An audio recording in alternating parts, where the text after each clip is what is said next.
easily in the top 25. Oh, yeah? Oh.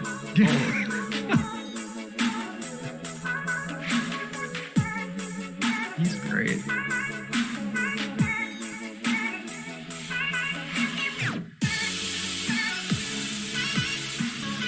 What's going on, everybody? Welcome to the Awesemo.com NFL Strategy Show.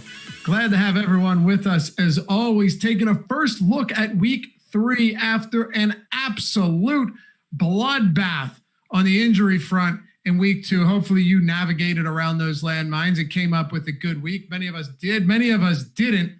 And to a large extent, there's nothing you could do about it. I'm Dave Loughran. With me, as always, as they are every Tuesday, Ben Rasa. Follow the man on Twitter at JazzRazDFS, double Z, single Z, DFS, and Sal Vetri at Sal Vetri DFS. Follow me at Laffy_D, LOUGHY_D, and smash that thumbs up button as you jump in the door. Subscribe and hit the notification bell as well if you haven't done so yet, so you always know when new content's dropping next.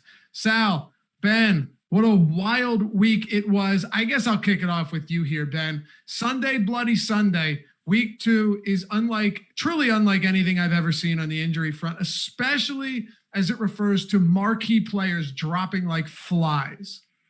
It was, and it felt like it happened in like a small window within the 1 o'clock. Like Saquon got hurt on consecutive plays. Bosa went down, Paris Campbell, Perryman, like it was just one after the other. You mentioned it. It's really one of the few weeks I honestly, I review my own lineups. Certainly, as we turn the page from week to week, I had almost no lineups that survived the injury bug. And I'm not alone. This is not to say that I got unlucky. It was like that out there. I've never seen anything really like that before. No. Sal, check this out, right? And I just wrote them down. I'll go over these quickly. These are the guys that are on the IR after 2 weeks. Barkley, and some of them long-term IR, some of them short-time IR. But still, Barkley, Sutton, both done for the year. Le'Veon Bell, Deebo Samuel, they should come back. Marlon Mack, done for the year. Guys that are out for several weeks. McCaffrey, 4 to 6. Drew Lock, 2 to 6. Phillip Lindsay, 2 to 4. Tevin Coleman, Paris Campbell, doubtful to play. Raheem Mostert, Brashad Perriman, questionable. Julio Jones, AJ Brown, Tyrod Taylor, Jimmy Garoppolo, Cam Akers, James White, Sterling Shepard, Jamison Crowder, Jack Doyle, and probable, hopefully returning to the fold in week 3. I need these guys. I have so much of George Kittle and Kenny Galladay across my fantasy teams. It's been a disaster. I swear I won several fantasy titles in Dynasty last year. The one team where I came in second place because my dumbass benched or forgot to start Derrick Henry because long story, but I have 5 guys of my top players that are out. So you can't escape this right now, Sal. It's been really, really crazy from a DFS and season long standpoint. Yeah, I somehow escaped in season long in like the main leagues that I keep an eye on, but in DFS, my highest owned player was Paris Campbell at 61%. So I'm sitting there on Sunday and I watch, he had like the 7-yard end around or whatever, and I like watch it and they're showing the replay, and like for some reason my mind always gravitates towards that guy just got hurt, and they're just showing the replay like 3 times. So I had no sound. I'm at a bar and I'm like, all right, cool, good start for him. And then like I check back a quarter later, he's done for the game, might be done for the year. And I'm like, this is just the best start to this DFS slate right now. 61% Paris Campbell down the drain. It was brutal. I had a couple lineups, Ben, that were looking really, really good. Just phenomenal spots left and right. Huge games from Jonnu Smith and Jonnu Smith. Yeah, Jonnu Smith was huge, and Calvin Ridley in the same lineup with Mike Evans and Dak Prescott. And look, not saying I would have won tournaments. I didn't have the Josh Allen Diggs combo or whatever, but then I'd look and I'd see at least one player in every one of those lineups with a 1 or a 0 or a 4 from an injury, or just an overall terrible performance from chalk. Because that happened too with Derrick Henry and Devontae Adams, who ended up getting injured ultimately, but wasn't playing great either. Julio Jones apparently played through a hamstring injury. He finished with 4 fantasy points. If you got through this and won some good money, then more power to you, because that was an absolute minefield. Yeah, Herndon, he looked hurt. He should have been. I don't know what he was doing. It was one of those weeks, when you have a rash of injuries, you have to kind of navigate things you're not in control with, and you hope that the lineups, you obviously want, like, first thing I did, I was hoping all my injured guys were on the same team, like just human sacrifice a couple teams, and then you have the rest going. That just wasn't the case. But you know what? We move on.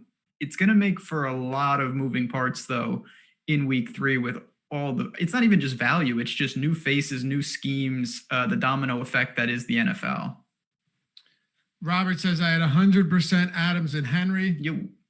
That'll do it. Chris says Campbell probably cost me a lot, at least a few grand this weekend. Yeah. The Bills talk about 50% Henry and Adams. Shaking my head. Wow. Yeah. This is the story of the day for sure. But we're here to bounce back. Brian Walter says, need a good week 3 after what happened in week 2. Yes, you're damn right. And that's what we're here to do. Sal, Ben, and myself breaking it all down, taking a look at another big slate, another 13-gamer. In week 4, we'll see it start to thin out a little bit, maybe some 11, 12-game slates because bye weeks start. But Sal, I say we just jump into it, go position by position here. It's obviously a first look. It's not going to be as in-depth as we get throughout the rest of the week. But from an injury standpoint, there's a lot to take a look at.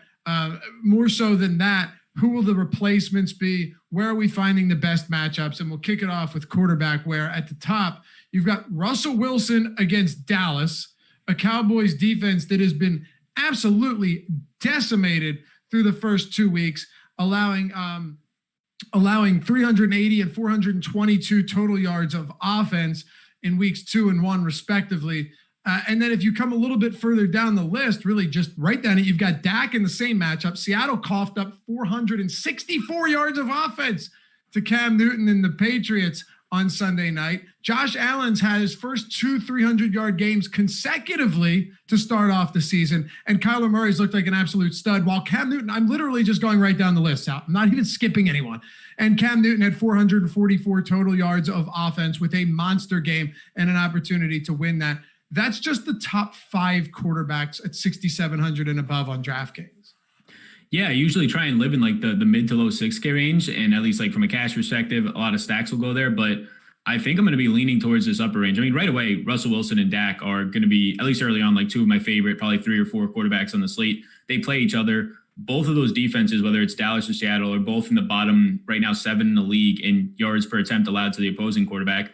And both Dak and Russ right now are both in like the top 5 in yards per allowed on offense. And they're just slinging the ball. So to start with Russ, last week, like week 1, he balls out, the whole let Russ cook thing. And then week 2, he plays fantastic, 5 touchdowns, but it's just kind of old Russ again. Like he has 28 pass attempts. So it'll be interesting to see like what happens if they're going to, in this type of a game with like a 55 point total, they have a 30 implied team total. I assume you're going to start to see closer to 35 pass attempts. But yeah, it's looking good, over 300 yards per game right now for Russ. And it's not only that he's cheap, I think, on this slate, even in the 7K range. Same thing for Dak. It's that when we get to their weapons, they're just all underpriced. So it's so easy to get to them. And you don't feel like it's not like there's a Julio at 8,000 or an Adams or something like that. It's so easy to build stacks. So those 2 guys up there, normally I kind of shy away from the top price quarterbacks and see what I can build after that. But I'm gravitating towards those 2 to start the week.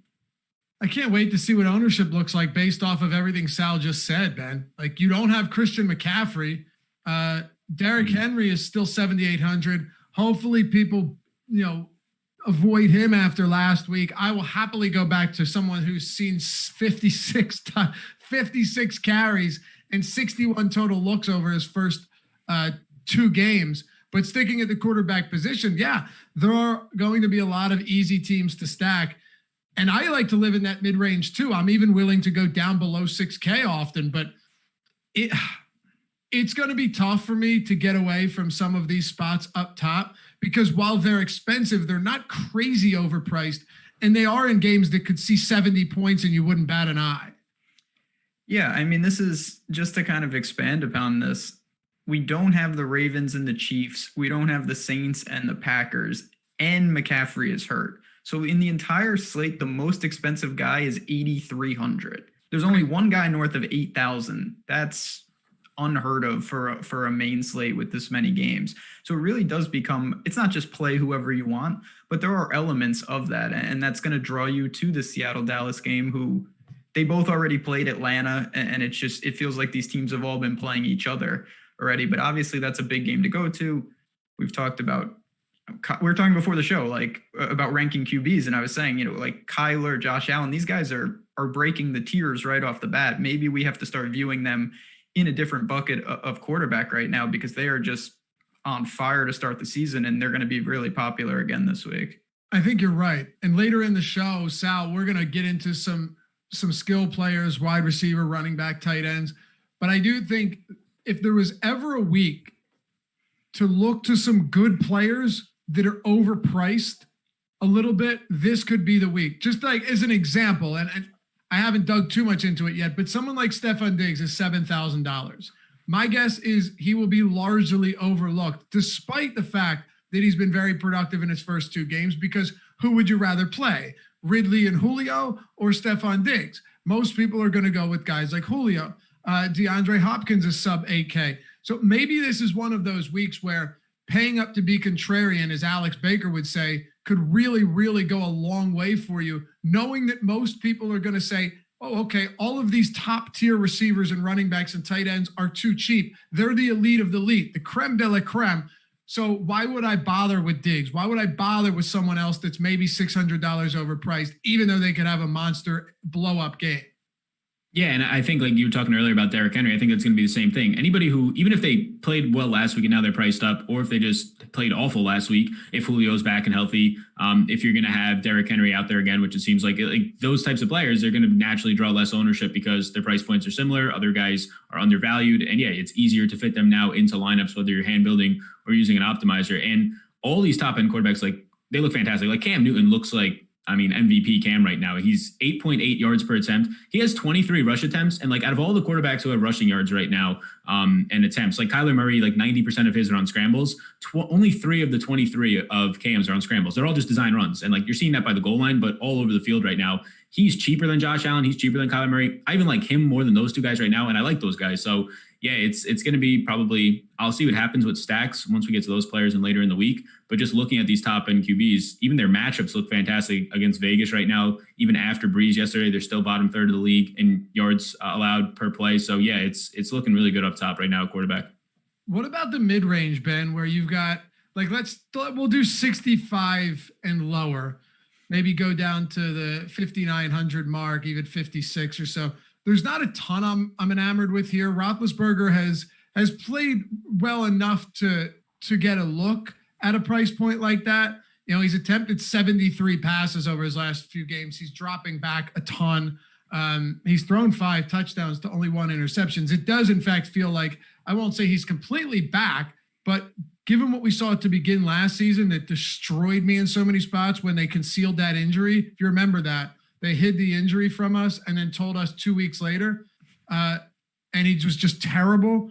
He looks like the old Roethlisberger, or at least enough like that. But outside of him, you've got Stafford at 63, Burrow against Philly. Sal said he might have said this before the show started. He's been from a volume standpoint producing, but from an efficiency standpoint, there's a lot to be desired. 5.3 yards per attempt is a little bit concerning there. But besides that, what about somebody like Ryan Tannehill against this Minnesota team that is basically getting gutted in all facets of their defense? They lost more defensive players this week. And oddly, Ryan Tannehill has been someone that's actually getting throws into the end zone, and they're foregoing Derrick Henry in some spots. 4 touchdown passes for Ryan Tannehill this week, 2 last week. Any mid-range guys that you like? Not really. It's really interesting. And I know we're only a couple weeks in, so I don't want to be too, radical that everything is changing, but I do see more and more elements of college DFS coming in, where it used to just be like, oh, well, there's Lamar and he's different. But now there's multiple quarterbacks on every slate where they're going to run in some capacity. And these guys that are these old school, just drop back and sling it, sometimes they're 6-10 points behind these guys just off the bat. That's 2 or 3 touchdowns.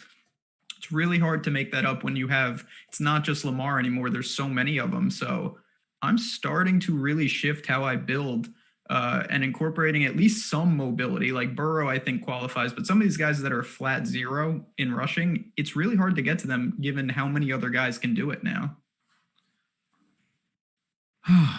Things are changing. Things are changing. when you look at these people, like I said, it's not just, oh, Cam, he's knocking a couple in, forget it then. But even if you have 30, 40 yards on the ground, that's an extra touchdown. Like, that is hard to make up week after week.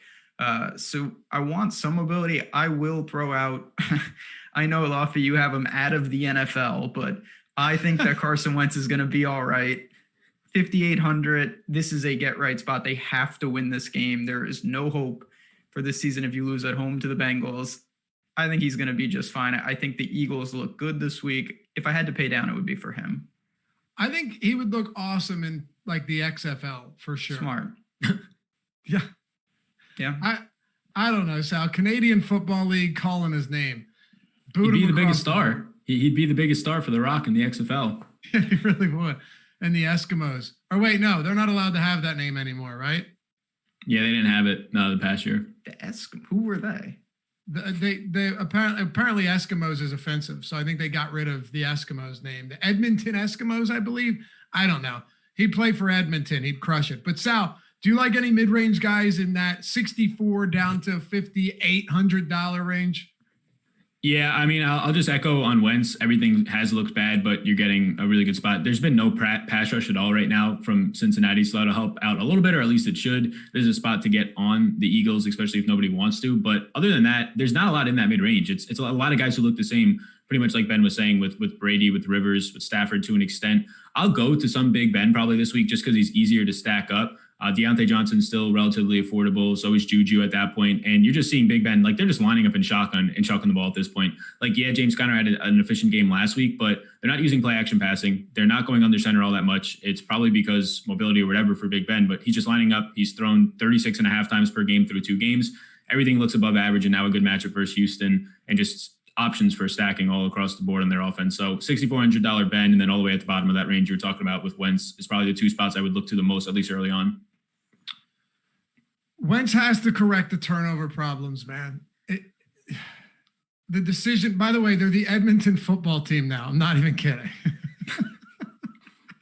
That's amazing. I only Which came first? As a joke. I swear to God, just like, oh, another football team. But... I swear to God, dude, Google Edmonton Eskimos. They're the Edmonton football team. That's actually pretty crazy. If that's been like that for like years, that's pretty crazy. If that's like the model that Washington looked after. No, dude, they got rid of Edmonton Eskimos as the Redskins stuff was happening. They did? Okay, I they think probably so. talked Yeah, in some I'm pretty meetings. certain it was, one of those snowball effects. Yeah. But yeah, I get, by the way, I totally understand where you guys are at on Wentz. I'm bitter about it. I joke just for anybody viewing, but I'm not ever going to let that affect the way that I'm making lineups or analyzing games. So no, I don't think he belongs in the XFL. Do I think he belongs on the Eagles bench? Well, I mean, maybe, but no, would you agree though? That, and I'm serious. I watched every second of these games. I try and watch as much as I can of every single game. Would you agree that if Carson Wentz struggles against this Cincinnati Bengals team, we have some serious issues? Yes. Okay. But I don't think that's I see a distinct difference in this spot. And I think you're right. Yeah. I think you're going to end up being right about this. They're not a very good football team. They made Baker Mayfield look very good. Saying. Yeah. Yeah. You want to say something, Sam? Yeah, I mean, I would just say that there's been, like, week 1, you could have blamed it on offensive line, not having all your skill position players, at least with Sanders. And then it looks better, but you're playing a tougher opponent. Now is when everything kind of clicks, where you have your skill position players. Sanders looked absolutely incredible last week, and now it's a really good matchup. So he's looked really bad Wentz everywhere, but everything lines up for this week. So like you're saying, if he falls on his face, then yeah, now you have to start actually looking at this and saying, okay, what's going on here? Save for that early fumble, Miles Sanders did look very good.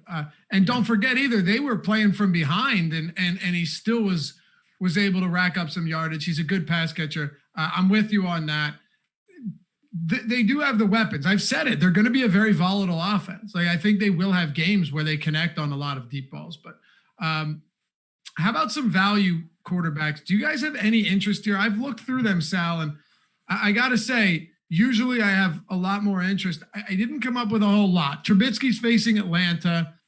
Baker's got the football team, the Washington football team. Jeff Driscoll's got Tampa Bay, but he's not cheap enough for me. I need to be like 4,500. Is there any value you like here? Because it feels like a week where we're unusual, going to be spend an unusual amount of time at the top of the position.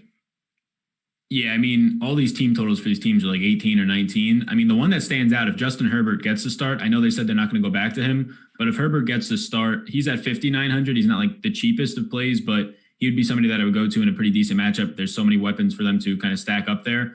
And then if I had to pick one, probably Trubisky, but yeah, these guys aren't below 5,500. There's just nothing there. Like Trubisky at least has a nice team total. Atlanta's really struggling through the air, which seems like 5 straight years now, their secondary being an issue. But also Trubisky's having his own issues right now. So those would be the only other 2 options in the 5K range that I would have like any strong interest in. All the way at the bottom, like Teddy Bridgewater's there, but he hasn't really shown too much at this point. And they have a team total of like 18 right now.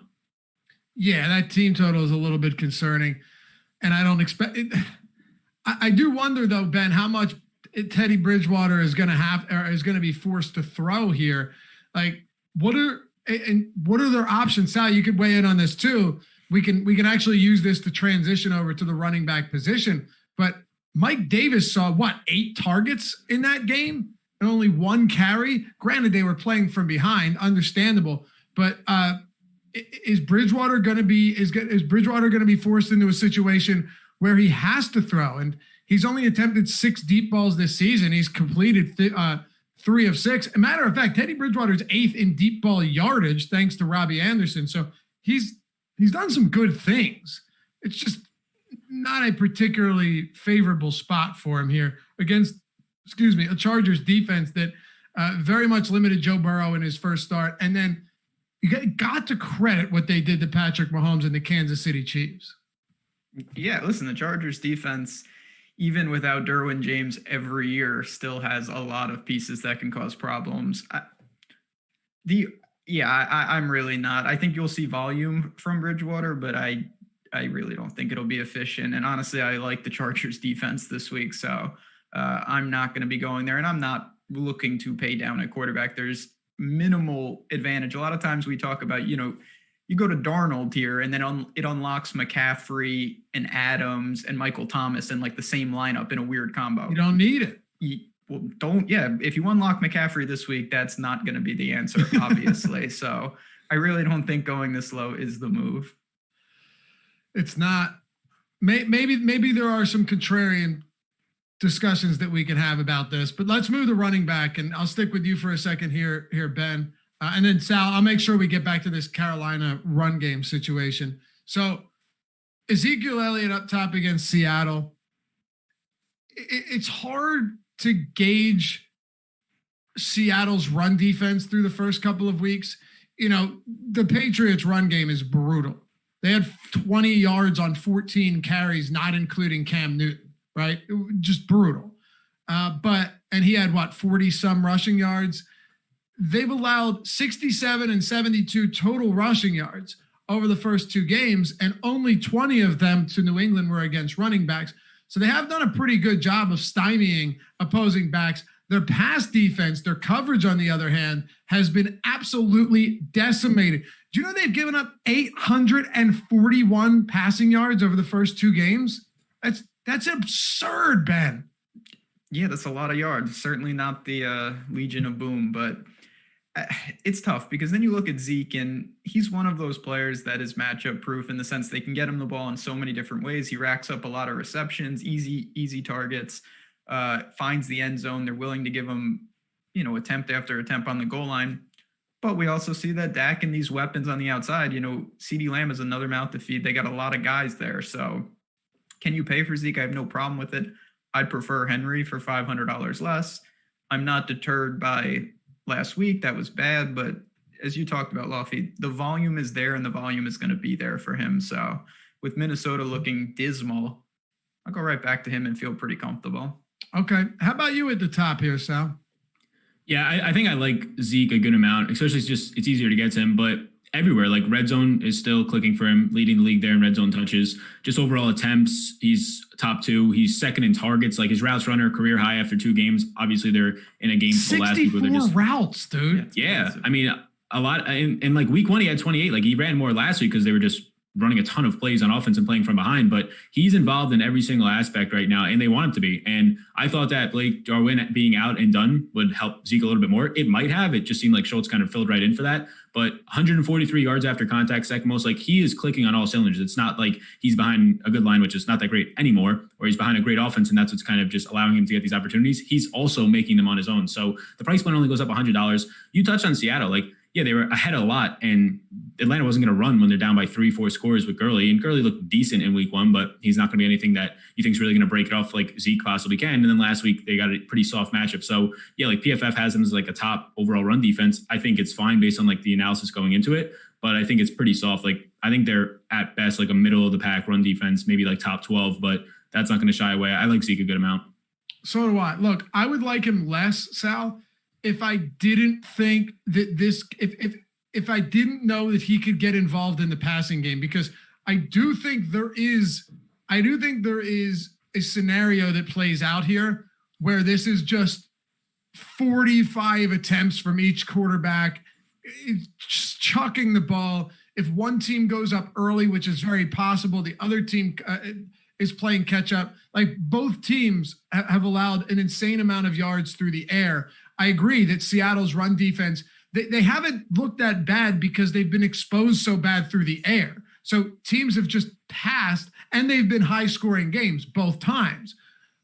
If Elliott was like Derrick Henry here, where it was just carries and really wasn't getting much work in the passing game, hadn't run 32 or averaged 32 routes a game, I would be a little bit more concerned about him. And maybe that's wrong, but knowing that he can be involved everywhere and he's just always going to be on the field, I think Ezekiel Elliott is probably a little bit more game script proof than we'd like to give him credit for.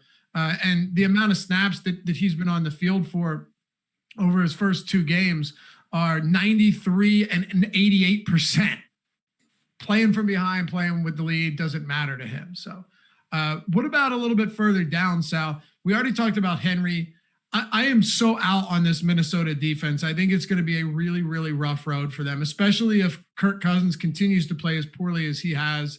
Dalvin Cook, Josh Jacobs, who looked fantastic late in yesterday's game, tough spot against the New England team. Well, maybe it's not. Let's actually start with Jacobs and Henry. New England had a bunch of guys opt out. It was supposed to be their secondary that was their strong suit this season. Well, their secondary got carved up against a great passer in Russell Wilson, and the run defense hasn't been tested yet at all. Is this a sneaky spot for Jacobs, and what are you doing with Henry? Yeah, so for Jacobs, I mean, you're getting a ton of volume, but they were ahead last night too, so that's what really helped him, especially down the stretch, like on that last drive, get a couple extra carries and really open it up. But you saw early on, like when a good run defense was stopping him, it was going to be an issue. Jalen Richard came on the field more in third downs yesterday than he did in week 1. So that was a little bit of a concern that we didn't get to see in week 1 because they were up on Carolina for most of it. So although Jacobs is looking like he has the Derrick Henry workload right now, they're 6-point underdogs in this one. They only have a 20 implied team total, at least at open right now. So I'm a little bit more hesitant. You are still getting a favorable price point since he did play last night. I think it would probably be a couple $100 more after the amount of usage he got last night. So I have interest in Jacobs right now, but it's definitely like secondary interest. And for me right now with Derrick Henry, I'm going to be interested. I mean, they have a 25 team implied total. He's a favorite by almost 3 points at this point. And even in games where he's not playing well, he's seeing like, it just seems like he's locked for 20 touches in these game environments if they're not down big. And I really can't see how a Minnesota defense that is bottom 3 against the run right now, bottom 5 in their secondary, how they're going to get up pretty big on a Tennessee team that's just been efficient. And their defense looks pretty sound like last year yet again. So I'd have more interest in Henry there, but I think that I'm going to be running right back to Jonathan Taylor, a 27 implied team total. He's not expensive enough in my opinion. Jets look okay, like average right now against the run through 2 weeks, and they're 10-point favorites. Last week, they just got up by like 3 points, and they ran the ball 20 times in the first half with him, 12 times in the first quarter. Now they're 10.5-point favorites. It's going to be really tough to get away from him, and his passing game role still seems, at least last week, it came down a little bit, but he still saw the 2 targets and 2 catches when Hines saw absolutely nothing. Ben, the Vikings have allowed 309 yards on the ground, 150-plus rushing yards in back-to-back games, 4.3 yards per attempt. It's not the worst efficiency there, but they've also been gassed through the air when needed. Is Derrick Henry a spot you're willing to go back to this week? And if not, are there any other top-tier guys you really like? Yeah, I have no problem with Henry. Sal mentioned there's just no game script. Even in negative game scripts, he's going to have his opportunities, maybe not late, but he'll have his chances. So with Zeke there and coming off a bad game, it's actually a better spot than I think if he would have succeeded against Jacksonville, honestly, because I'm not really worried about what he did last week. The tricky part is that next range that you guys talked about. Jacobs is tough. I do think obviously could be trailing, and that's not the best for him. He is getting more, another 3 targets and 3 receptions last week, which it's better than what we saw last year. I still am not thinking that he's going to be live, though, for massive passing volume if they're trailing. And then working down a little more, I don't know what's going on with the Chargers. I know they held in that game, but Eckler once again is not the Austin Eckler of last year, and it's starting to look like he's not going to be in this offense. Well, I actually just tweeted about this before the show started. Yeah, through Kelly's. 2 weeks. What'd you say? Yeah, go ahead. I assume you're talking about the other guy. Yeah, Kelly. Through 2 weeks, Eckler and Kelly both have 35 carries. Eckler has 5 targets. Kelly has 3. Kelly outtouched Eckler 25-20 on Sunday and played only 4 fewer snaps. It's a full-out timeshare, fellas. I don't see how it isn't. And I'll be honest, this was one reason I stayed away from Eckler in season-long leagues at his ADP, because if you can get a back that's capable of actually shouldering a decent workload on the ground, you're not gonna give Eckler that many. But here's the thing, Sal. I'm to some extent wrong about that, because they carried the ball a ton last game. This wasn't just Kelly, who had 23 carries, but Austin Eckler also had 16. So 43 combined carries, or sorry, what was it? What did I say? 23 plus 16, 39 combined carries between the two is a lot. But you come into a game against Carolina, and it's probably going to be a timeshare again, but they're also probably going to stifle Carolina's offense and have another pretty favorable game script. So what are we doing with the backfield for the Chargers?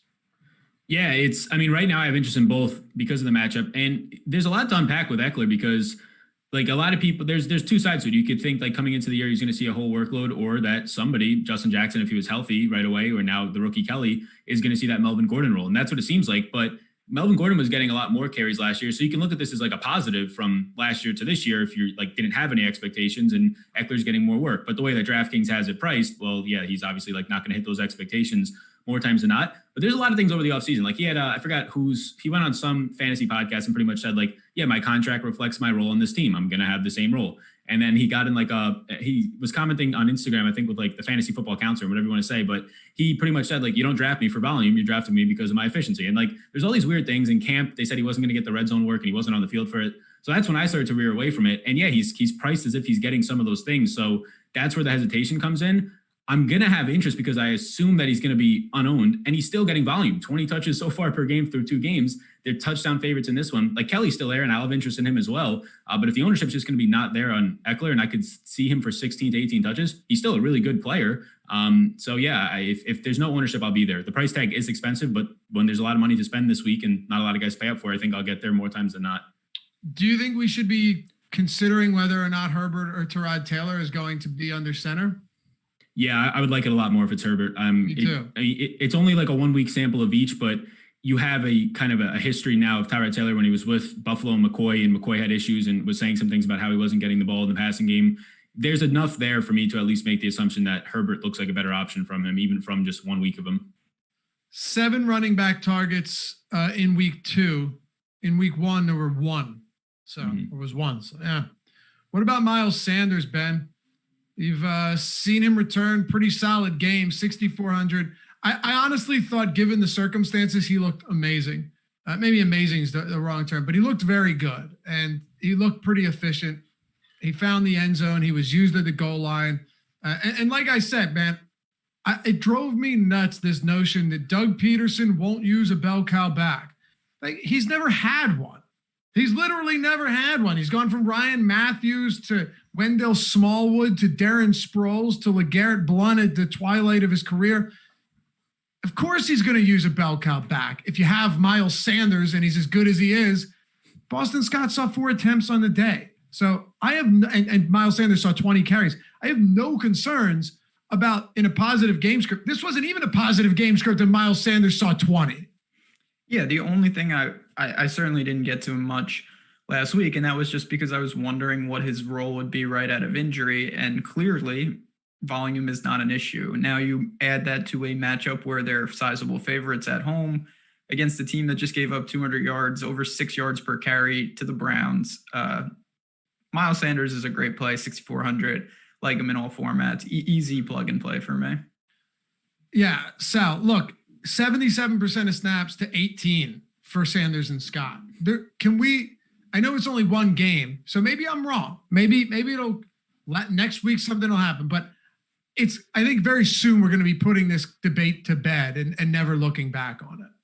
Yeah, I think so too. Like, he's the superior talent, and Scott's fine. Like, that's not a knock against him. But the only thing is going to be, yeah, exactly. Like, the only thing would be if fumbling became an issue. It was an issue in college. It was an issue early last year. We saw the fumble last week, but yeah, then he saw 27 opportunities, 7 targets in a game where they're losing the entire game against a pretty sound defensive line and defense all together. So yeah, like when I opened up the pricing today, I put a tweet out about it too. Like, this just looks like the obvious play. Like, if you play cash, I don't know how you don't like Miles Sanders as like just pretty much a plug and play to start your lineup.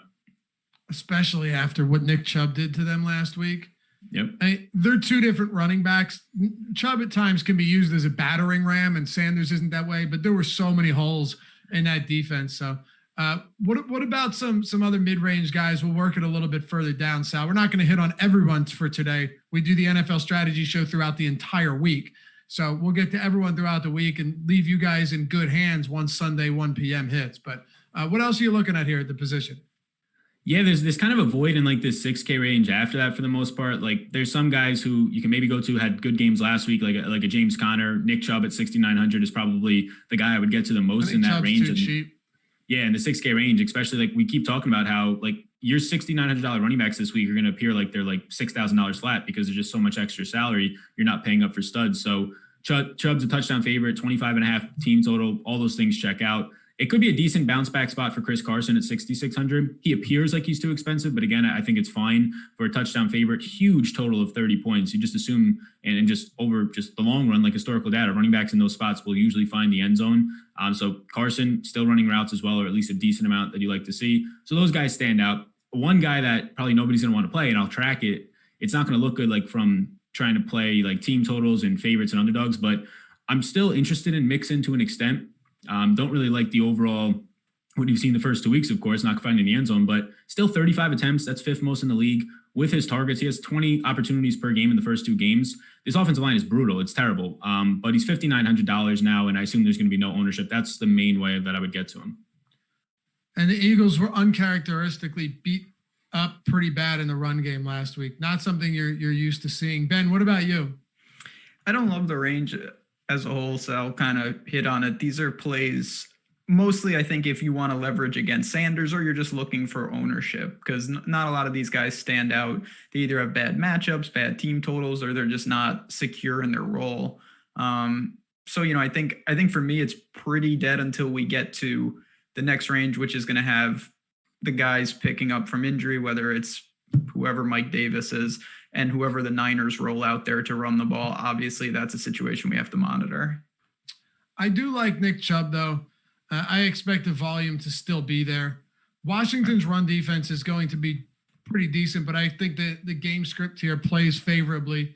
Kenyon Drake saw 20 attempts last game. Didn't really do a whole lot with him. He disappointed a lot of people, but Nick Chubb and this offensive line is better than it was last year. That's the one spot that I'm all right getting to. Aside from that, there's not a ton here. Like, I'm not paying $6,100 for Kareem Hunt. That's just not happening. He was super efficient against Cincinnati, but only 10 attempts. I do agree with Sal that $5,900 for Mixon is at least worth looking at. If his ownership is going to be low, sub 6K, there's no reason he should be less expensive than Leonard Fournette and Kareem Hunt. There just isn't. And the same price as Melvin Gordon.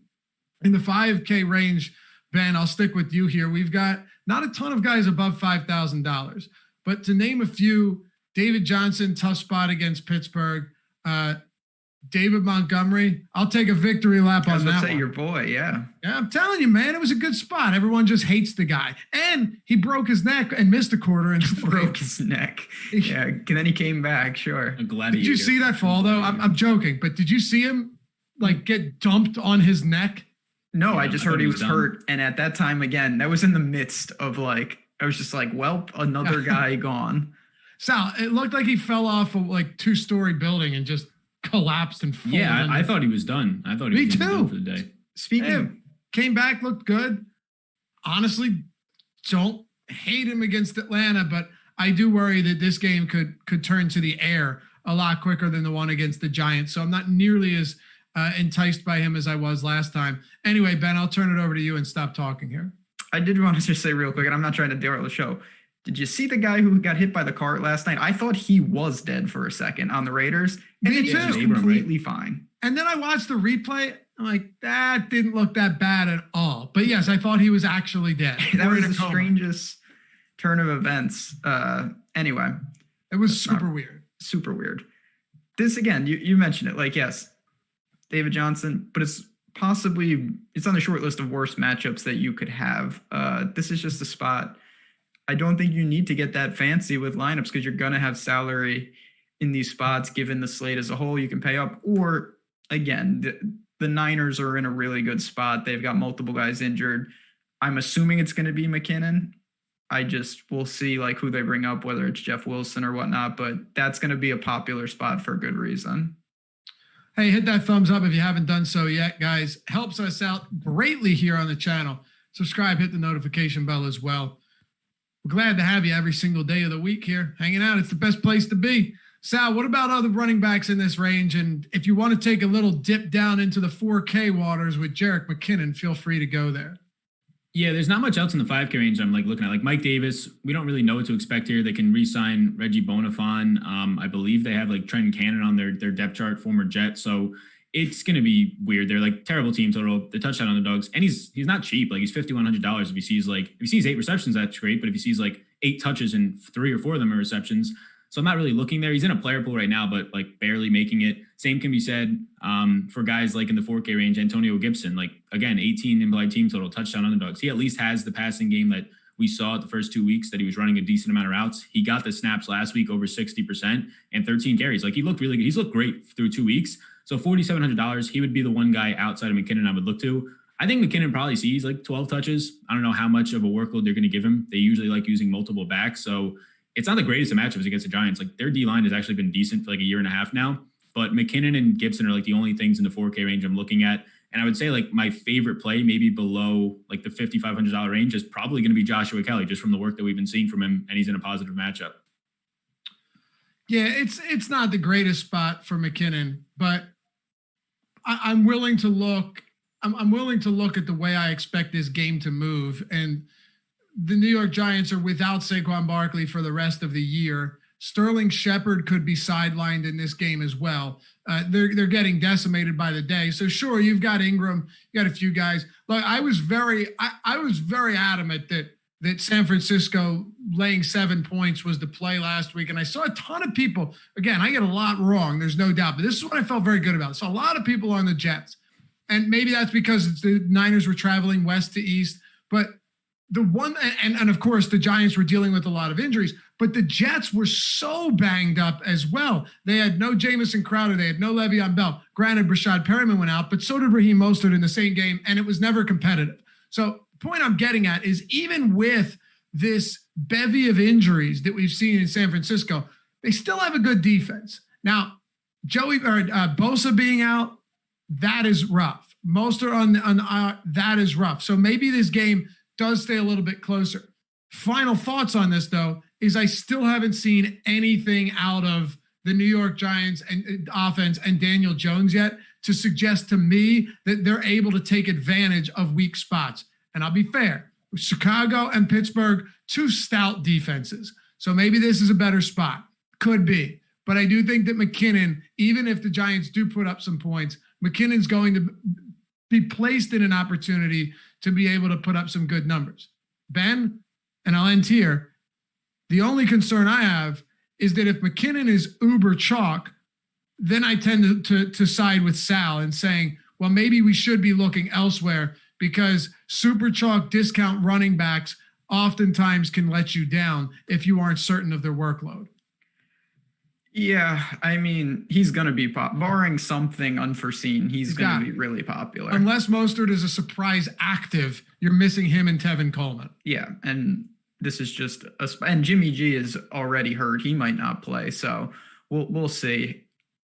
It's going to be, for me, that's more of a lineup construction thing, and that's why we have shows throughout the week, some of them really hitting on that. I think it's totally fine to buy in to McKinnon. It's just when you build with him, you have to have a different mindset than if you don't, in the sense of you're not leveraging at all. And in some tournaments, you're going to be with a massive group of people that play him. So be prepared to build a stack that's a little against the grain around him if that's how you want to do it. Do you have any other value that you like at running back? No, I don't. Do you, Sal? Nope. I think that's it. All right.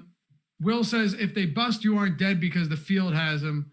I'm assuming talking about McKinnon. Sure. But if they do well, you're not separating yourself because the field has them. So, yeah. Yeah, and he'll probably be like 20% owned if he's chalky, and that's still like 80% of the field that doesn't have him. Right.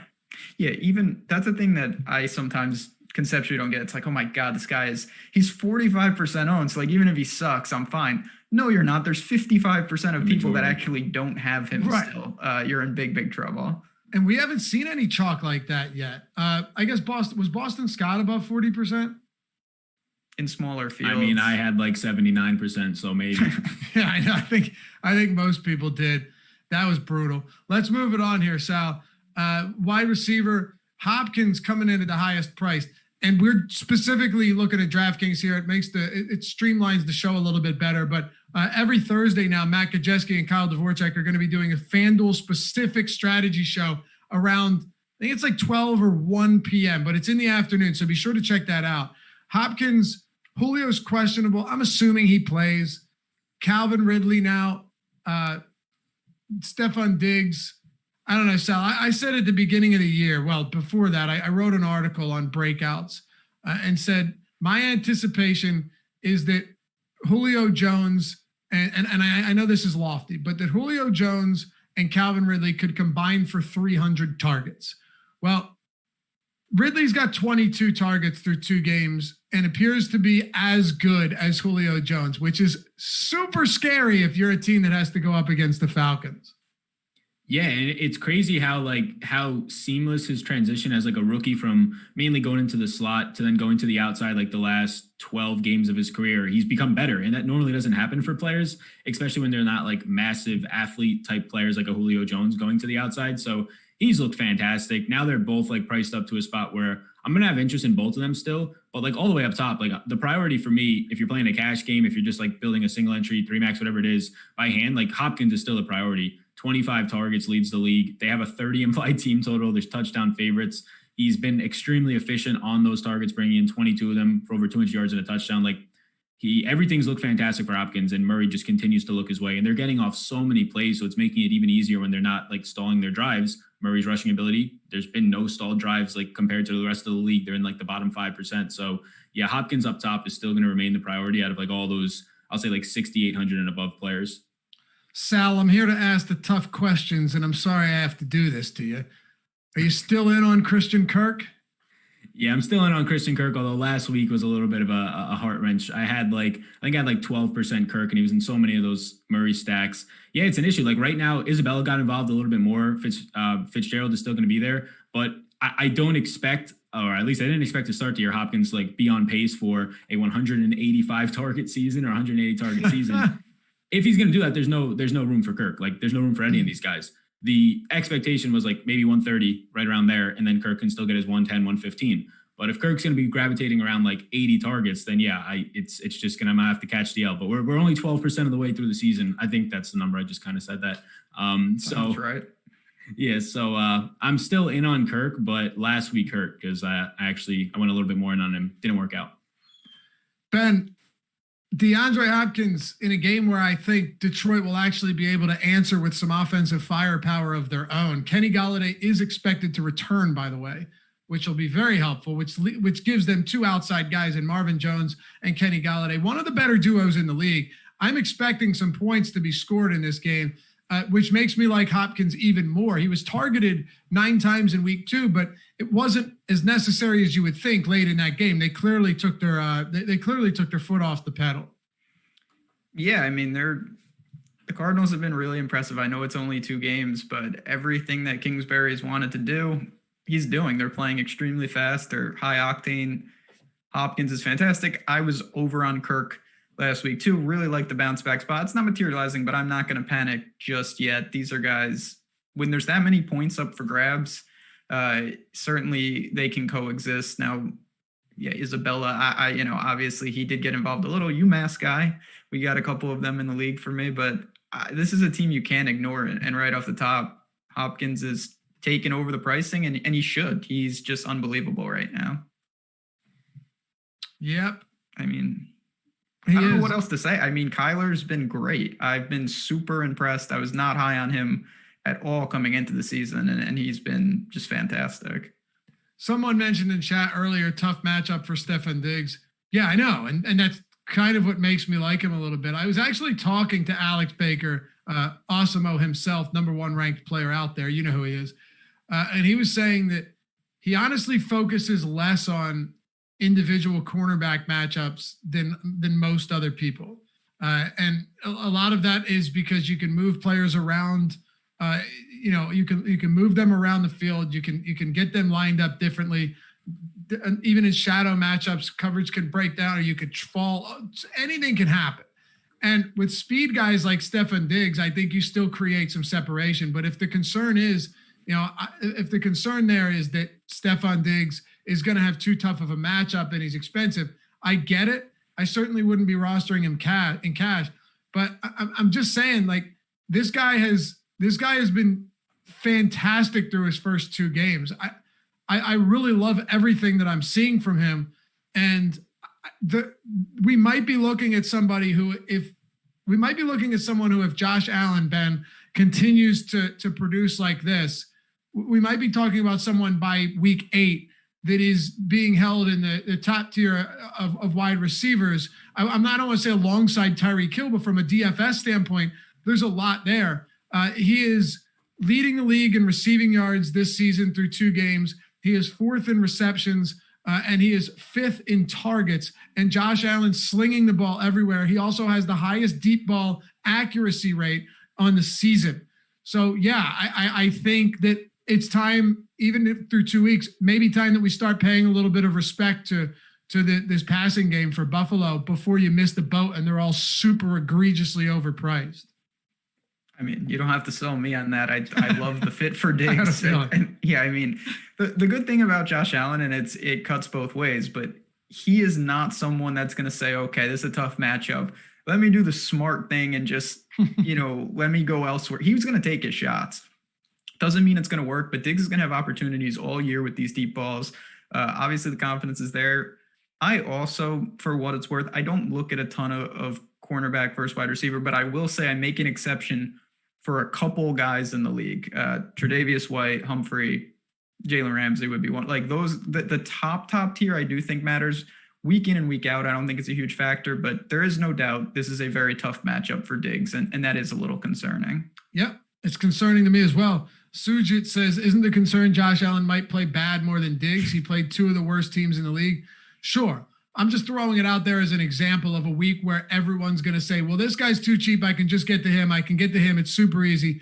You might be getting him at like 2%. And if I'm getting someone at 2% that has been peppered in the passing game through the first 2 weeks and has a quarterback that is actually willing to throw the football at a higher clip and is finally connecting on deep attempts, which he's never done in his career, then I'm willing to entertain that, because maybe Stefan Diggs is elite. And if he's elite, we play a lot of elite guys in semi-tough matchups. What are you doing at the top, Sal?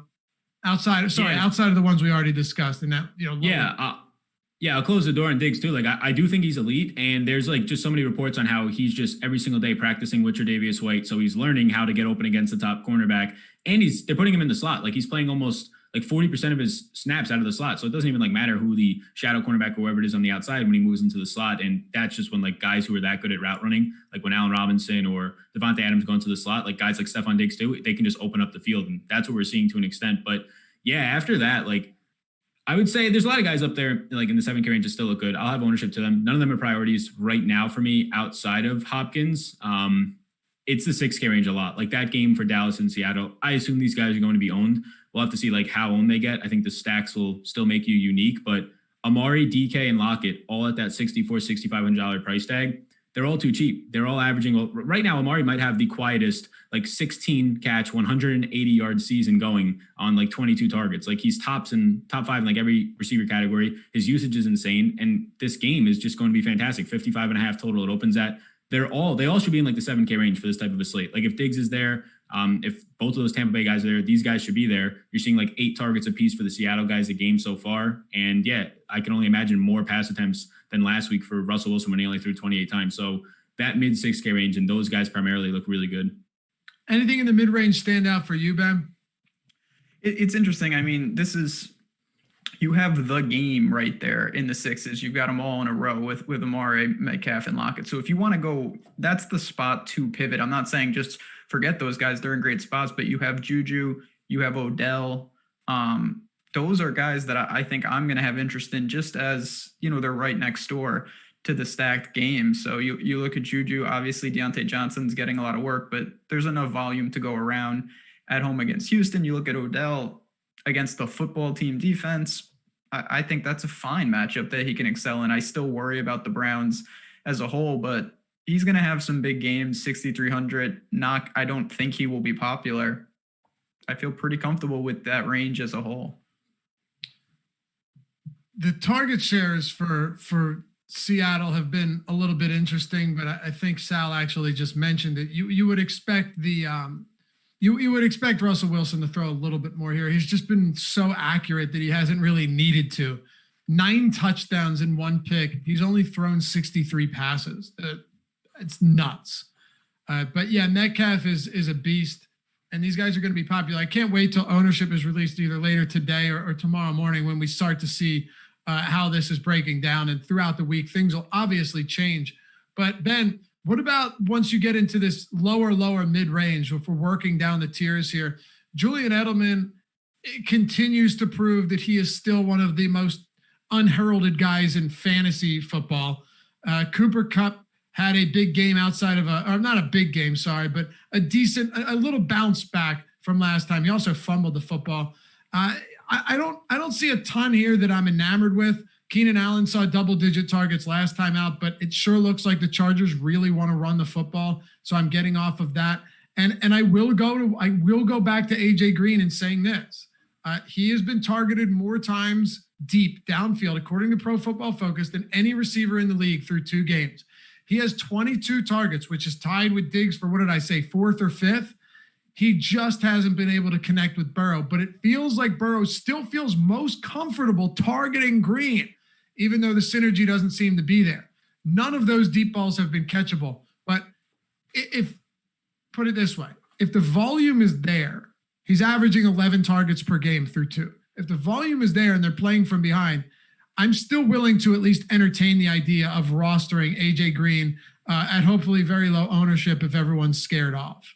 Yeah, I mean, I'm going to need but Mixon and him will make sense for me because I will have Wentz on teams, and why not? I'd like to run it back with one of their big play guys and hope that Burrow can be a little more efficient. He's going to have some volume. I worry about the efficiency. And I'll just throw a quick one. I think naturally what happens is you lose a guy like McCaffrey. Everybody, rightfully so, says, okay, who's the backup running back? I think DJ Moore is going to be extremely busy. He's always busy, but a lot of targets are going to come his way. They're going to be trailing. It's not a great matchup, but he had 13 targets last week. I think he could push for even more in a lot of game scripts here at 6,100. I think he gets there just purely on volume.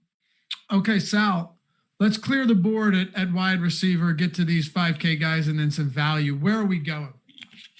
Yeah, in the 5K range, I mean, it starts off with Terry McLaurin, who just showed last week that he's just going to be dominant. Like if he has any type of quarterback play at all, and Haskins wasn't great, but he was okay at points in that game when he had time, that he's just going to look really good. So you have so many stud receivers that are just so cheap this week. Like AJ Brown, 6K flat if he's going to be healthy and out there. It doesn't seem like it early on, but we'll see. Terry McLaurin, $5,900 is a stud.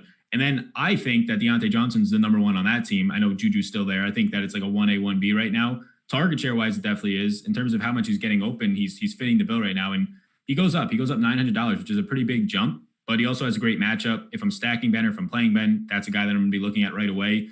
Both those Steelers are too cheap, but I like Deontay Johnson again at $5,400. I think it was $4,500 last week. So a pretty big jump right now, but currently on the season, I think right now he has 21 targets already through 2 games. So that looks good. And then you have CeeDee Lamb, just a part of that game. I just want all the receivers in that game, I think, look good. CeeDee Lamb, Gallup, I think still fine. He's still getting opportunities right now, Gallup, especially downfield. I think that keeps him probably like the lowest owned in that game, which will mean that I'll probably get on him a little bit more, maybe even than Lamb. I know he's seen the price jump, but I could probably make an argument that he should be priced in the same range as like Robert Woods and Keenan Allen right now. Talking about Deontay Johnson. Yeah, I think we could see that next week. Like he was like $4,000 flat to start the year. We all knew that was too cheap. Last week it seemed like a lot of people were on him at 4,500. I think it's going to continue to happen. He just keeps getting the volume, and it's a really good matchup too. Yep. Deshaun Jackson's seen 16 targets through 2 weeks. They haven't been able to connect on any big shots, but those opportunities are there. That's something to keep in mind, even though Carson Wentz has really struggled. Brandon Cooks has a very difficult matchup. Had a nice game, though. I was happy to see that Watson finally hooked up on the deep ball with him. Corey Davis started off strong, kind of unraveled a little bit later. I don't know A.J. Brown's status, but if he's out, I probably would still look towards Corey Davis in some spots, only because I think this Minnesota secondary is going to be one of the worst in the league this year. Any other thoughts, Ben, talking 5K and below before we move to tight end? I mean, I'll just say it's unbelievable. You're talking about Ridley and Julio, like 300 targets. Well, Russell Gage might make it 450 for those 3 at this rate. Like he's got another 21 through 2 games. It's crazy. I don't know if Atlanta can keep up that passing volume, but that game is just fantastic. I don't see a ton down here, to be honest, and I don't think you really need to dip. Again, the product of not having an extreme stars and scrubs build is you really are going to look more balanced on both sides of it. So I don't see myself reaching for guys. You've got guys like Mike Williams down here and Kirk, and it's just guys who really haven't been performing. I'm not sure it's really necessary to try to play mind reader and target them. All right. Any dirt cheap options down here, Sal, before we move on? Yeah, right now I'm going to be on N'Keal Harry. Very sneaky 17 targets so far. He hasn't like blown up or anything, but he's getting the target share. And it's a fine matchup. I don't know if he's like cash viable at this point. You've seen 17 targets. You've seen 13 catches through a couple of games. He's just 4,200. And if there was like actual studs like McCaffrey on the slate, I think I'd be, or at least consider it more KJ Hamler, like from a cash perspective. He's $3,000 flat. There's no Sutton. He saw 7 targets last week. I'm like well aware that this guy can go out and get like 4 or 5 points, and that stinks, but he could also let you open up Hopkins and things like that. But I don't know how much it's going to be necessary this week, how much that like extra, I don't know, $1,000 savings off of like a N'Keal Harry or $2,000 off of Deontay Johnson will matter at the running back position. So it's yet to be seen, but he's at least going to be involved at the minimum price. I'll throw Adam Humphries out there. I don't like guys that have pretty low ceilings like he does, but he actually, got in the end zone last time out. He is getting some opportunities. He's tied for the most targets on this team through 2 weeks. If A.J. Brown sits, it's not the worst thing. $3,900, played 55% of snaps in both games. So he's not going to be on the field as much as Davis, but there will be some opportunities there. And at that type of price, you're not going to need a huge game from him. If he gives you what he did last week, it could probably set you up in a decent spot. And he's second in the team in routes run at 53 through 2 weeks. So you could do worse than that at a very cheap price. All right, Ben, tight ends. Let's go to the top here. Kittle expected to play. Before we do, though, I want to let you guys know, and it's a perfect time to do so on the strategy show, that we decided that the express package we have, the $3.95 a week express package, was a little bit light. So for the rest of the season, we're including all showdown projections for NFL, all showdown ownership, all showdown rankings. So all of our showdown content for NFL, that's all premium behind paywall. Now it's all going to be included in the NFL, or it's not in the NFL, in the Express package. So not just the NFL, so everything we have for Showdown for NFL, it's in there for $3.95 a week. That alone is worth the value. It's the cost of a semi-expensive cup of coffee, and an Egg McMuffin, a hash brown are going to cost you more at McDonald's. They're delicious, but this is a better deal. So $3.95 a week, the Express package. It is including all of our Showdown content. It's the best way to do this right now if you're looking to save some money, if you're on a budget. And if you're not, check out our Awesemo Plus, the all access weekly, monthly, annual. If you want to go there, we've got every single sport. If there's contests for it across the industry, from football, baseball, basketball, hockey, PGA, NASCAR, MMA, everything, esports even, we've got projections, we've got ownership. We've got the best projections and ownership out there because, well, the number one ranked DFS player in the world created them and uses them and allows us and you to use them as well. Just go to our Hall of Fame page at awesemo.com and you'll see how many winners we've got by using these, by using the Fantasy Cruncher add-on and all of that fantastic stuff. It's out there.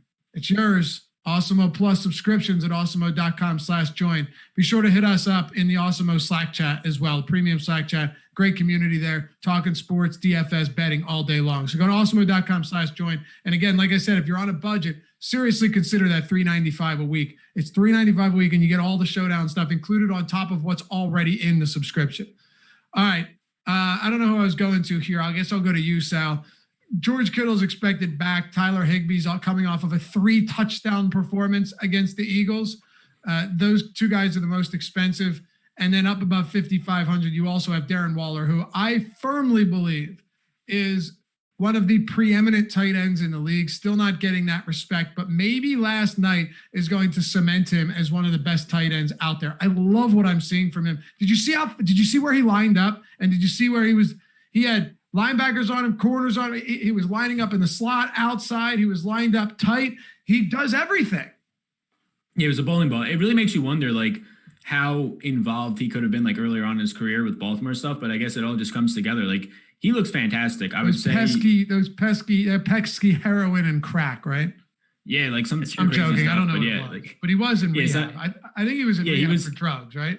He was in rehab. So like the turnaround for this guy is like absolutely insane right now. Yeah, he's an absolute monster. And is it not the coolest success story? Like, are you not just happy for this guy?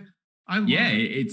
It's great. And like, there is some thoughts that like all the people that they're bringing in might take away from him, but it's pretty obvious now, like he is the focal point in like a huge game. Like that's a big game for them against a really good team. They end up winning as underdogs, and he's by far like 16 targets, 12 receptions, just a monster bowling ball. And yeah, he comes into this week and a fine matchup against New England. You touched on all the guys that they ended up losing in really their linebacker core, especially some cover guys at the linebacker spot for tight end. So $5,700, yeah, he would probably be like 6,500. He'd be like up there with Kittle. I mean, Kittle's underpriced too, but they'd both be up there as like top guys if this slate came out like a day later. So I like Waller. If Kittle's going to be healthy, like if he's going to be a sure go, won't be limited, $6,300 is fine. Like normally you're seeing those top tight ends be like 7K flat. So yeah, I think that's the range I'm going to go to. And it's tough to like Noah Fant, Jonnu Smith, all those guys are right around somewhat next to Waller. It's tough to want to go there unless you're stacking or getting away from it from an ownership perspective. From what we just saw from Waller and just what he's done now in like his last 18 games in the NFL, he's just consistently seeing like 7 targets as a tight end. Yeah, he's spectacular. Now the matchup is definitely different. Well, I don't know. Is it a difficult matchup now, Ben? I mean, I'm always personnel-wise, obviously all these guys opting out would be a lot harder if New England was at full strength. But at the same time, I still hesitate when you just Belichick is so good at that. We know that's his thing. Like he's not going to let this guy just tear them apart. They will be ready for Waller. They will. Now he's a great player, so I don't mind it, but at the same time, it's a bunched range. There's what is that? 8 guys in that 5K range at tight end. So you're gonna have a lot of different options around him this week. Sal has talked about Christian Kirk being his guy. Evan Ingram is mine. I'm not giving up yet. He had 8 targets last week. Saquon goes down. I do think he's going to be evolved for a bad team in a bad matchup. Evan Ingram, though, is someone that I'm going to continue to buy at super low ownership. I really think he has a ceiling, and he's going to tap into it one of these weeks. Okay. The one guy I keep coming back to, and I wish I wasn't, but Dallas Goedert is he might be the best tight end on this team right now. And I say that seriously. There's really a lot to like. And he's also seen opportunities downfield. Like Wentz missed him on a bunch last week. He hit him on a deep one in week 1. There's going to be opportunities, I think, for Dallas Goedert to start seeing some really big games, right? And if my assumption is that he'll continue to be very low owned, 4,900, I don't mind that. He's definitely not my favorite, but as you mentioned, Ben, Ingram is the guy that you're continuously going to run out there. Yep. Dallas Goedert is somebody that I anticipate continuing to play because I believe he's going to be used essentially as a receiver, and he should be all right in that. He's run the second most routes on the team as well, which is really encouraging. And yes, Ertz is going to be on the field a lot, but they're going to run 12 personnel very, very frequently. And last week, Dallas Goedert played 89% of snaps. Ertz played 94. Week 1, 79 for Goedert, 85 for Ertz. He's going to be out there a lot, and he's a super high upside tight end right now, even with Ertz on the field. Sal, how about the 4K range? Usually we can find something decent here. And I did want to throw out, I think Jonnu Smith is a little bit expensive, but this is once again a matchup that I don't anticipate Tannehill struggling much here. It's tough though, because he was very efficient with only 5 targets last game, 2 touchdowns. I probably don't get there at that price. If he was 4,200, I'd be looking at this a lot differently. But how are you approaching the 4K range? Yeah, so for the 4K range, I think mainly I'll be looking at Hunter Henry and Hayden Hurst. Hurst, his role has just been great. I mean, he's playing as a slot wide receiver primarily for them. 55% of the snaps that he's playing, majority right now, he's in the slot. He's really not blocking at all right now, which is fine. He could also do that, but they're not needing it. So I do like Hayden Hurst a good amount. You saw the volume. He's continuing to be targeted downfield more than I still think it's any other tight end. I don't know if Waller passed him last night. A lot of Wallers were at the line of scrimmage or like 5 yards off, so maybe not. But Hurst looks good. Hunter Henry had the volume from both Tyrod Taylor and Herbert, so we'll see what happens there at $4,800. 16 targets in 2 weeks. That's very good usage for a 4K tight end. And he's hauling them in. He has about 10 yards per target right now, so that's good to see. And that's about it. Like if Kittle wasn't able to go, then like Jordan Reed is way too cheap at 4K. He played as like primarily a slot receiver and got all the red zone usage. So I don't really know what to make of Dalton Schultz. I guess I could like throw that back to you guys. He had a huge game. I don't really know how much of that is him compared to them throwing for like 450 yards, but he's in a player pool for me right now. I really don't know what to make of it. This game just looks too good to like fully get away from him. Yeah, Ben, go ahead on Dalton Schultz, because that's kind of a tough one to wrap your head around. It is tricky. I think mostly for me, I kind of chalked it up to if there was something, the time to buy was last week and now the price is adjusted and I don't want to say it's just purely chasing because it's a fantastic environment, but you're just hoping he replicates what he just did. That's a tough task. I mean, that's going to be very difficult. So probably not for me. I don't know. There's not a lot down here. Obviously, the guy that I think we have to talk about is Herndon, who was super popular last week. And, again, I ripped on the Broncos coaches in week 1. So I guess I'll pick one coach a week. Obviously, Adam Gase, I don't understand how this guy isn't targeted with the amount of injuries that they have. They don't have skill position players to begin with, but then they lose Perryman. Chris Hogan is hurt. Mims is hurt. Crowder didn't even play. And this guy gets 4 targets. I don't understand. I really just don't understand how he's not involved. How is he not involved? You're right. My biggest issue is I just don't know if this is my concern with Logan Thomas and Herndon last week. Even if they are involved, how often are they getting opportunities in the red zone, first of all? How anemic is this offense that I guess with Herndon, he's cheap enough. Like his price hasn't come up, so that's good. And when he's healthy, he actually is pretty talented. I have that. I have some reservations about the fact that this offense is just so pitiful that they're lucky to score 7 points in a week. Like even against Indy, man, I don't know. It's tough.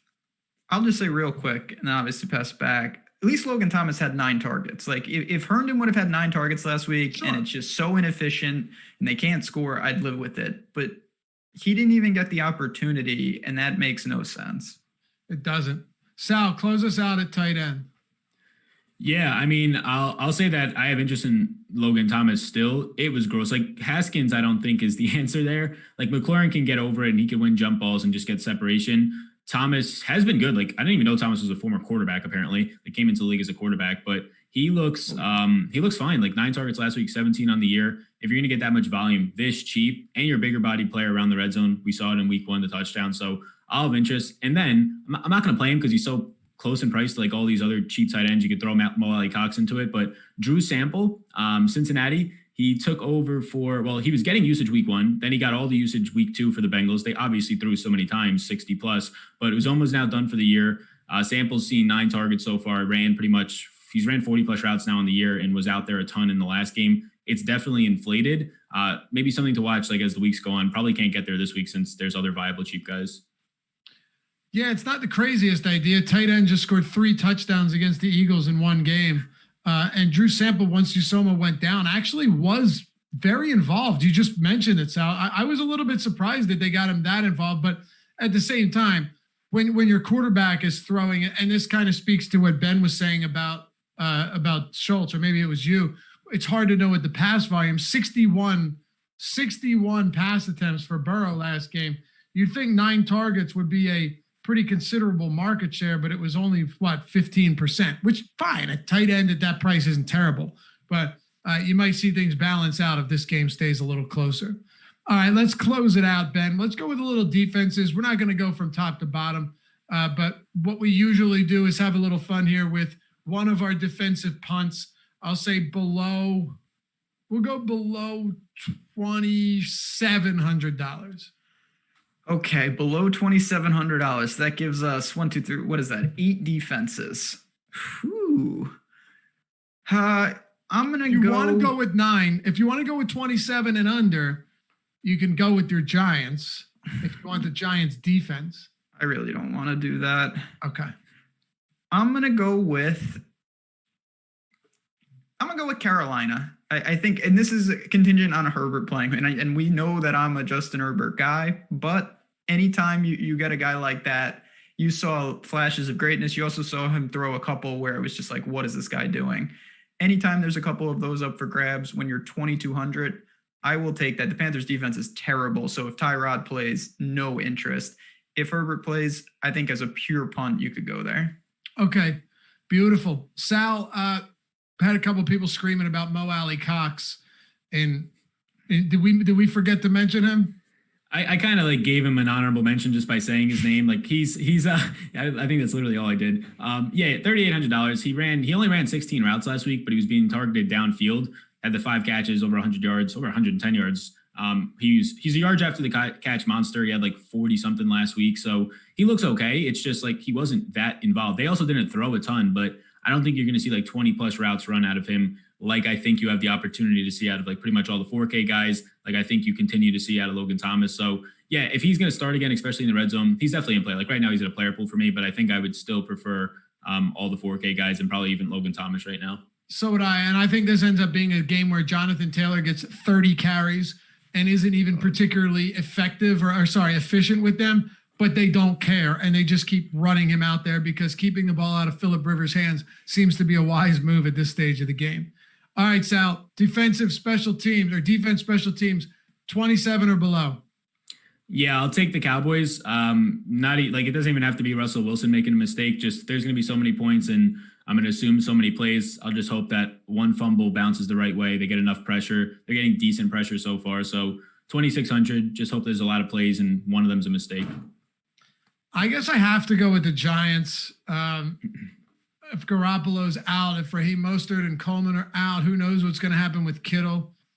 It could get ugly there. They still have some good players in the secondary that just haven't really shined yet. But Bradbury is someone that I think can jump in there and create some havoc.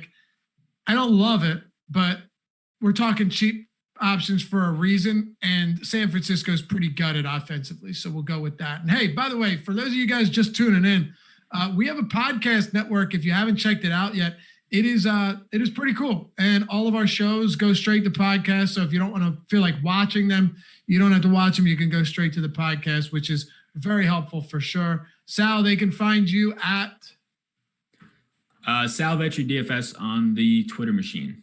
all right, Ben at JazzRaz DFS, myself, Laffy _D, LOUGHY _D. Hey, Jordan Klein, thanks for producing, fella. We'll see you back here tomorrow. Matt Kajeski, Kyle Dvorak, myself, Dave Loughran on the NFL Strategy Show.